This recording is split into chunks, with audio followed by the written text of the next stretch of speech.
Hello friends, welcome to our YouTube channel Eklavya the exam crackers. आज की video का हमारा टॉपिक है सर्व शिक्षा अभियान यानी कि एसएससी। एसएससी जो है वो बहुत ही इम्पोर्टेंट टॉपिक है टीचर एग्ज़ाम के लिए, चाहे वो डीएसएसबी हो, केवीएस हो या किसी भी स्टेट टीचर एग्ज़ाम में इसे 2 या 3 क्वेश्चन जो है ज़रूर पूछे जाते हैं। आज की वीडियो में हम इन सब से रिलेटेड जो क्वेश्चंस हैं उन सभी के आंसर देखेंगे जो एग्ज़ाम में पूछे गए हैं और उनके बारे में हम इत्मीनान से सीखेंगे। हाँ, इस वीडियो का हमारा पहला क्वेश्चन है, सर्व शिक्षा अभियान की शुरुआत कब हुई? सन 2001, 2002, 2003 या 2009? तो सर्व शिक्षा अभियान की जो शुरुआत है वो 2002 में हुई थी। वैसे तो सन 2001 में से इसकी शुरुआत हो गई थी, लेकिन इसको इम्प्लीमेंट किया गया सन 2002 में। तो ये क्वेश्चन कई बार आता है कि सर्व शिक्षा अभियान की शुरुआत कब की गई थी। ये डीएसएसबी जो एग्ज़ाम था 2018 में, उसमें भी ये क्वेश्चन पूछा गया था। नेक्स्ट क्वेश्चन है, सर्व शिक्षा अभियान के उद्देश्य क्या क्या हैं? प्राथमिक शिक्षा का सार्वभौमिकीकरण, 6 से 14 आयु वर्ग के लिए प्राथमिक शिक्षा अनिवार्य करना, बालिका शिक्षा व विशिष्ट आवश्यकताओं वाले जो बच्चे होते हैं उनकी शिक्षा पर विशेष बल दिया जाना, या उपरोक्त सभी? तो यहाँ पे जो हमारा क्वेश्चन है उसका आंसर रहेगा उपरोक्त सभी। प्राथमिक शिक्षा का सार्वभौमिकरण, सार्वभौमिकरण का अर्थ होता है यूनिवर्सलाइजेशन, यानी कि सभी बच्चों को प्राथमिक शिक्षा मिलनी ही चाहिए। जिन बच्चों की आयु 6 से 14 वर्ष के बीच की है उन सभी को प्राथमिक शिक्षा देना अनिवार्य कर दिया गया सरकार के द्वारा। उन बच्चों को मुफ्त जो है वो शिक्षा दी जाती है, चाहे उसके लिए उन्हें चाहे मिड डे मील की शुरुआत करनी हो कि मिड डे मील दिया जाए ताकि बच्चों का पोषण अच्छा हो, बच्चों की उपस्थिति है वो स्कूल में ज़्यादा हो। इन सब के लिए जो एसएससी की जो शुरुआत की थी। साथ में इसका जो एक पॉइंट था बालिका शिक्षा, गर्ल्स एजुकेशन के ऊपर उन्होंने बहुत ज़्यादा ध्यान दिया था। और साथ में जो विशेष आवश्यकताओं वाले बच्चे होते हैं, स्पेशल चाइल्ड होते हैं, उनके ऊपर भी, उनकी शिक्षा के ऊपर भी एसएससी ने ध्यान दिया था, क्योंकि उससे पहले जो है बच्चे ऐसे ही अलग थलग रहते थे, उनके ऊपर विशेष ध्यान नहीं दिया जाता था। ठीक है, तो यहाँ पे जो राइट आंसर रहेगा उपरोक्त सभी। नेक्स्ट क्वेश्चन देखते हैं, डीपीईपी क्या है? डीपीईपी है district primary education plan, district primary education program, district primary education policy और डिस्ट्रिक्ट प्राइमरी एजुकेशन प्रोजेक्ट। तो यहाँ पे देखिए पहली जो 3 टर्म है वो सेम है और लास्ट की जो टर्म है मैंने उसको चेंज किया है। वो इसलिए चेंज किया है क्योंकि मोस्टली जो है एग्जामिनर ऐसे ही ऑप्शन देता है। ठीक है, पी से प्लान भी होता है, प्रोग्राम भी होता है, पॉलिसी भी होता है और प्रोजेक्ट भी होता है। तो लेकिन यहाँ पे डीपीईपी जो है उसका राइट आंसर रहेगा डिस्ट्रिक्ट प्राइमरी एजुकेशन प्रोग्राम। ठीक है, डीपीईपी जो क्या था वो कब लागू किया गया था? 1993 और 94। ठीक है, 93 और 94 में जो है ये जो प्रोग्राम है वो स्टार्ट किया गया था। इसी प्रोग्राम के तहत जो है एसएससी की जो है शुरुआत हुई थी। ठीक है, एसएससी यहीं से ही एक जो टर्म है एसएससी की, सर्व शिक्षा अभियान की जो टर्म है वो यहीं से निकल के आई थी और उसके बाद ये जो कानूनी रूप से जो लागू हुई थी वो सन 2002 में लागू हुई थी। नेक्स्ट क्वेश्चन है, सर्व शिक्षा अभियान किस प्रधानमंत्री द्वारा लागू किया गया? बिल्कुल ऐसे क्वेश्चन भी आ जाते हैं कि कौन से प्रधानमंत्री के द्वारा सर्व शिक्षा अभियान को लागू किया गया। तो यहाँ पे देखिए ऑप्शन है श्री मनमोहन सिंह, श्री अटल बिहारी वाजपेयी या श्री नरेंद्र मोदी और डॉक्टर एपीजे अब्दुल कलाम। तो आप सभी जानते हैं डॉक्टर एपीजे अब्दुल कलाम जो थे वो एक प्रेसिडेंट ऑफ इंडिया रहे हैं। बाकी जो तीनों है प्रधानमंत्री हैं। तो यहाँ पे जो राइट चॉइस आपकी क्या होनी चाहिए? आपकी राइट चॉइस होनी चाहिए यहाँ पे अटल बिहारी वाजपेयी, क्योंकि श्री अटल बिहारी वाजपेयी सन 2002 में भारत के प्रधानमंत्री थे। ठीक है, श्री मनमोहन सिंह जो है 2004 के इलेक्शन के बाद भारत के प्रधानमंत्री बने और श्री नरेंद्र मोदी जो थे 2014 के इलेक्शन के बाद जो है भारत के प्रधानमंत्री बने थे। तो यहाँ पे जो आपकी राइट चॉइस होगी वो होगी श्री अटल बिहारी वाजपेयी। नेक्स्ट क्वेश्चन है, अनुच्छेद 21A किस संविधान संशोधन के तहत लागू किया गया था? कि अनुच्छेद 21A क्या था कि उन्होंने 6 से 14 साल के बच्चों की जो शिक्षा है उसको एक कानूनी अधिकार प्रदान किया गया था, जो हमारे अधिकार हैं उनमें शामिल कर दिया गया था। तो ये कौन सा संशोधन हुआ था? 85, 86, 87 या 88? तो यहाँ पे जो राइट आंसर है वो है 86। ठीक है, राइट आंसर क्या होगा? 86, यानी कि 86वें संविधान संशोधन के द्वारा जो राइट टू एजुकेशन है वो जोड़ा गया था और 21A जो एक धारा है वो जोड़ी गई थी ताकि बच्चों को कानूनी सहायता मिल सके, उनकी शिक्षा के लिए कानूनी कार्रवाई की जा सके और उसको सार्वभौमिकरण किया जा सके। ये सन 2002 में ही हुआ था। ये भी 21A जो है वो जोड़ा गया था SSC के थ्रू ही। ये इंपॉर्टेंट क्वेश्चन है इसलिए ये मैंने यहाँ पे जोड़ा है। नेक्स्ट है 86वां संविधान संशोधन किया गया, कब किया गया? बिल्कुल ये क्वेश्चन आता है कई बार।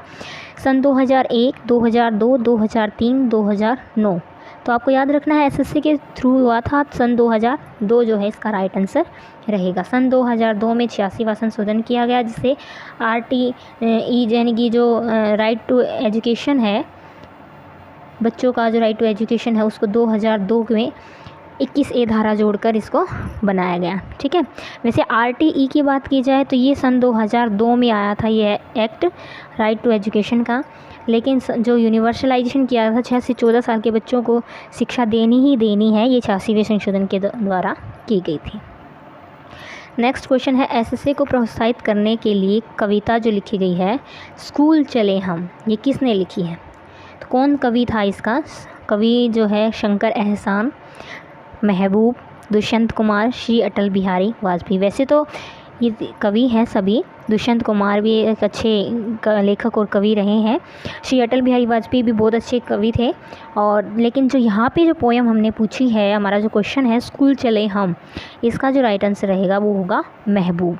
ठीक है। ये क्वेश्चन कई बार आता है कि स्कूल चले हम जो पोएम है बहुत अच्छा गीत था, आपने सुना होगा, अपनी पोएम जो दूरदर्शन पे भी आती थी ये स्कूल चले हम।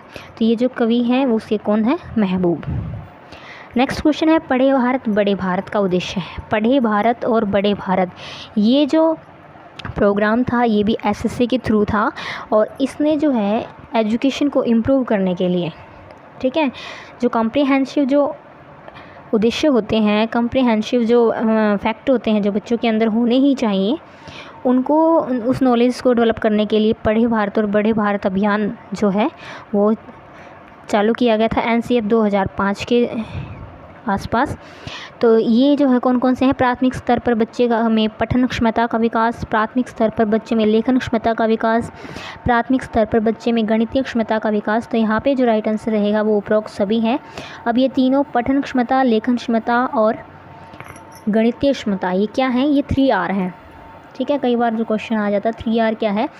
ये 3 रीडिंग, राइटिंग और अर्थमेटिक, ये जो 3R हैं, गणितीय क्षमता, रीजनिंग की जो पावर है, ये जो 3R हैं इनको विकसित करने के लिए पढ़े भारत और बड़े भारत जो है अभियान लॉन्च किया गया था। नेक्स्ट क्वेश्चन है समग्र शिक्षा अभियान संयुक्त रूप है। समग्र शिक्षा अभियान है क्या? सर्व शिक्षा अभियान यानी कि SSA, राष्ट्रीय माध्यमिक शिक्षा अभियान यानी कि RMS और उपरोक्त दोनों या इनमें से कोई नहीं। तो ये संयुक्त रूप पूछा है। यहाँ पे क्या पूछा है? संयुक्त रूप, कि इनमें से किस किस का जो है ये संयुक्त रूप है। तो यहाँ पे आप देखिए कि अगर हम संयुक्त रूप की बात करें तो सर्व शिक्षा अभियान और राष्ट्रीय माध्यमिक शिक्षा अभियान जो है दोनों का ही संयुक्त रूप है। और ये कब संयुक्त किया गया था? समग्र शिक्षा अभियान जो है वो सन 2018 में प्रधानमंत्री नरेंद्र मोदी के द्वारा जो है ये अभियान लॉन्च किया गया था। और जो बात करें SSA को तो आपको पता है कब आया था? 2002 में, आप पहले पढ़ चुके हैं अभी इसी वीडियो में। और राष्ट्रीय माध्यमिक शिक्षा आयोग जो है यानी कि national mission for secondary education, ये जो है ये आया था मार्च 2009 में। ठीक है। मार्च 2009 में आया था RMS से यानी कि रमसा, और SSA आया था 2002 में। और 2018